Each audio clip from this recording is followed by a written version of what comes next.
তাদের কাউকেই এখান থেকে আপাতত উচ্ছেদ করা হবে না। আমরা জনগণের সরকার।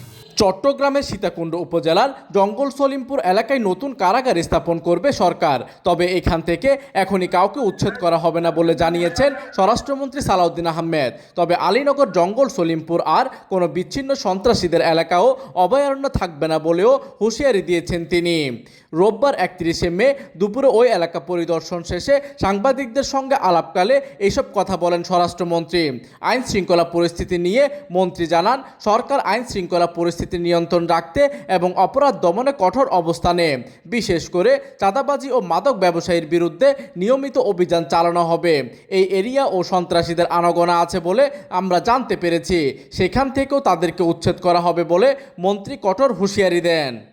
কিন্তু আমরা অবাক হয়ে গেলাম যে রাষ্ট্রের বিরুদ্ধে চ্যালেঞ্জ ঘোষণা করার মতো সন্ত্রাসীদের দুঃসাহস কিভাবে হলো।